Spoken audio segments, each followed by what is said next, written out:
Yeah, sure. We tag them with the voice guy, so I don't need you to say like coming up. Okay. And the 4-second ID is tonight at 10. Tonight at 10? Okay. Okay, cool. So if you wouldn't mind doing it now, I can help you. Sure. That'd Yeah. be great. Okay, cool. Did you hear that, Chicago? They're gonna have me re-record something real quick. Yeah, they're about to send it out or something like that. So, okay. Okay. Yeah, that sounds good. All right. That's good. Give me like. All right.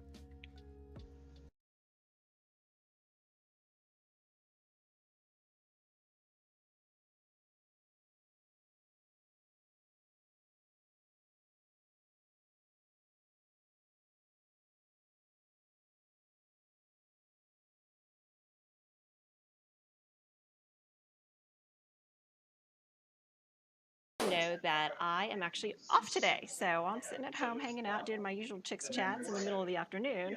Austin, meanwhile, is in the studio and he's going to have his debut filling in for me tonight on CBS Austin News.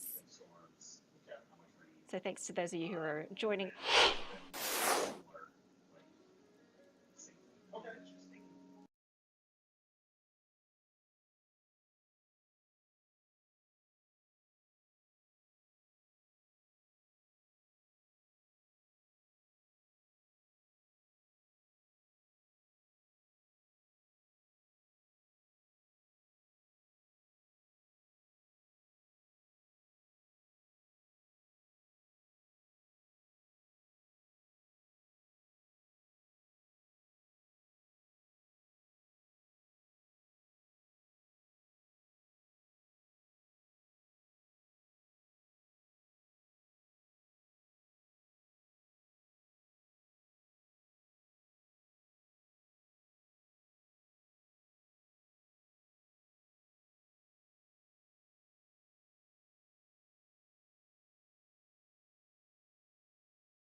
Let me give you a great big welcome, and that welcome.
Okay, let me know if you can hear my sound now. if you can hear me. I All think right, what I did is sweet. I muted Austin, and in the process of muting Austin, I muted That myself as perfect well. voice for So this. let me know if you're able to hear Okay, now. awesome. Thank you so And now you much. can hear him in the background too. All right, let me know if you can hear me, and if you can't, okay, Patricia says okay. Excellent. Okay. So, Austin, are you able to hear me? Yes, I can hear you. A little bit choppy, but let me see if I Okay, can get this perfect. camera fixed So right. as it worked out, I was trying to mute you while you were doing your teas, and in the process, Mm-hmm. I muted myself. So everyone's saying, I can't hear you. What's going Oh, on? yeah. So sorry about that, you guys. It took a little bit of a hiccup because I didn't want you guys to overhear Austin giving away all the secrets about the weather forecast in his teas he was Or me taping. trying to figure it out over there. First time I'm filling in for you for the weekday. So, Yeah. Those of you who have not seen Austin on the air yet, he's been here for almost 2 months. Austin, tell me where you're from. yeah. So, quick background on me. I am from Hot Springs, Arkansas. It's near Little Rock, if you don't know where that's at. I was born and raised there. And then after that, well, I can break it down even earlier. I had a passion for storms when I was about 6 years old. And that's usually every weather geek gets a little bit of a worm in their brain that makes them love weather. So that was mine. I had some storms and tornadoes when I was about 6, and I was like, man, it'd be awesome to learn that stuff. So that's when I got a passion to go to school and graduate and get a degree in meteorology. So I went to Western Kentucky University. Fun fact: Arkansas, the state of Arkansas, does not have any meteorology programs at all. So you kind of have to go out of state. But the good news is most places will be lenient and give you in-state tuition. So that kind of helped out a little bit. And then after that, after I graduated in 2019, I made my way to Abilene, Texas, at one of our sister stations. Worked there for 2.5 years. Endured everything from, I'd say, the February 2020 winter storm, 2021 winter storm, and then tornadoes, dry weather, wildfires that we're all seeing now. And then made my way here to the Austin area. And we are thrilled to have you, Austin in Austin. I know I've Just so heard you that plenty know, of times. I'm sure you've heard that a million times. Dave and Charles and Tim and Laura and Patricia among the people who are watching. And Dave says, beautiful part of the country Arkansas is. Yes, very So, very wait, scenic. does that mean you're a Razorbacks fan? Huge Razorback. Well, I could just show it off.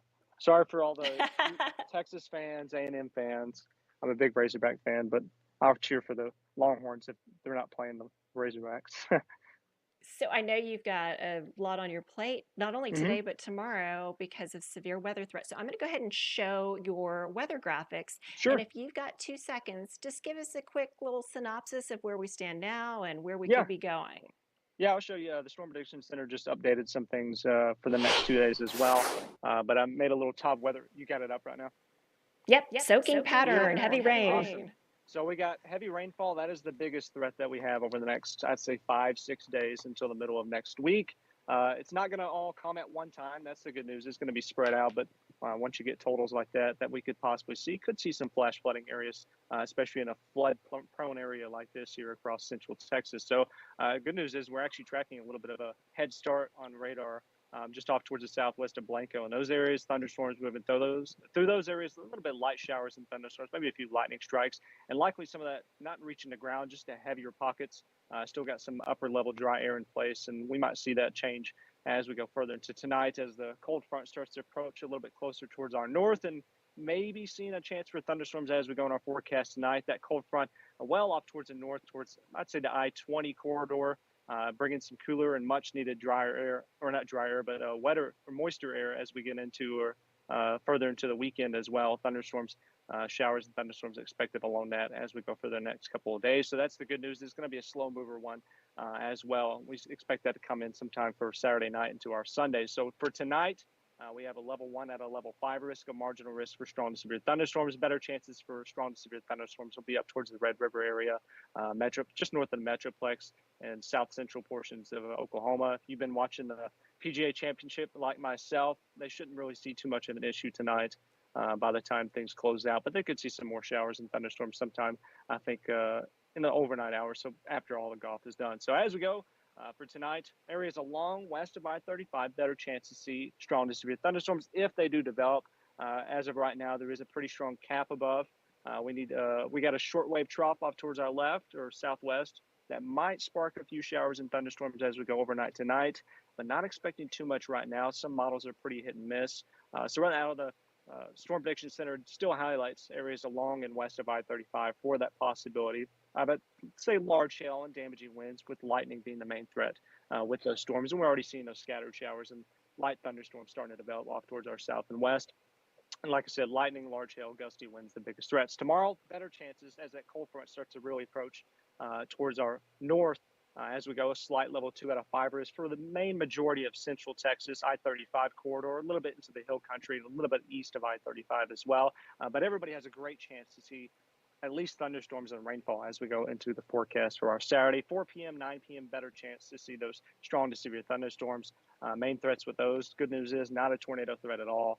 Just heavy rainfall, lightning, possibility of damaging winds, and very large hail with those thunderstorms as well by Saturday. And things should clear out severe weather-wise, but looking at still some heavy rain chances as we go the next couple of days. Model forecast, future track showing clouds, and really not developing those thunderstorms until we get some time for our Saturday night. Or Saturday afternoon, west of I-35, along that cold front, pushing further south. Oh, there they are. Our area. Yeah, showing a pretty good hefty line. I'm showing the HRRR model right now. The RPM was showing a little bit heavier rainfall tonight that I don't really think is going to come in fruition as we go overnight. So we'll see what happens with that. But as we go further into Saturday night, really starting to see a line develop along that leading edge of that cold front. That's what we expect that chance to see those strong to severe thunderstorms as we go into our Saturday night and into our Sunday morning. Still showing a little bit of thunderstorm activity developing. Not looking at a great severe thunderstorm threat with that. Rain cooled air would probably help out with that as we go for our Sunday morning. And those storms should push out towards our south and east. So right now, better chances for rain are looking to be Saturday night into Sunday morning, and then a lot better chances coming again as we see multiple more little pieces of systems starting to move through by Monday, Tuesday, and for our Wednesday. So we're looking at a 5-day stretch of something we haven't even really been able to talk about here recently of heavy rainfall, and could see that possibility of flash flooding threat as well. 2 to 4 inches possible and a 7-day rainfall potential put on by the Weather Prediction Center. Mainly close to home, 2 to 3 inches. We've kind of backed down a little bit on the totals, but still that's great enough totals to really help us out battling the drought conditions that we're seeing. It's not going to bust the drought, but it'll help it enough that we shouldn't have too big of an issue until we get hot and dry again by Memorial Weekend. So tracking a Which is not going to be far. No, not too far away, which is usually the opposite from what I hear around here. Usually we'd see this system set up by Memorial Weekend and raining out everything and everybody's plans, but hopefully it stays dry and sadly hot by that point in time. Got it. Well, thank you so much for the weather update. By the way, I do know that I'm echoing. I've heard you guys. It's because I have Austin's audio and mine on the same channel, and I think that's what's causing the reverb. But he's got to get cracking. He's going to be on the air at 5 o'clock. Obviously, I am not on the air. I'm hanging out at home. I promised my little girl, my youngest daughter, I said, what do you want to do? You can do anything you want. She's like, Mom, I want to go get ice cream. So I'm like, okay, let's do this. So Austin, have a great show. Thank you. And for anyone who wants to follow you on social media that hasn't already, as you hear my reverb, where can they find you on social media? Oh, he must have already turned off. Nope, he's gone. So much for that. I was going to say, I think it's Austin Burkes weather. I probably should have had this, but I'll attach his. I'll tag him in this whenever I finish up. So anyway, yeah, reverb is weird. Let me see what happens if I do this. Okay, if I turn that off, can you still hear me? And if am I reverbing anymore? I don't know. So anyway, whatever the case. Thanks for the update, Austin. I'm going to go ahead and call it. You can always get updates on CCom right here. And obviously, if there are any nasty storms, you'll get updates on social media. So Tim says better. It was one button that I should have pressed. All right, no reverb anymore. Well, now, you guys, this is the first time I've tried to do a Skype from my house to in the studio. And now we know that it actually works. So just call this kind of like, dusting it off and making it work. You guys have a great rest of your afternoon. Austin's got you covered. and I will report back on the ice cream situation. All right, you guys, take care, and I will talk to you soon.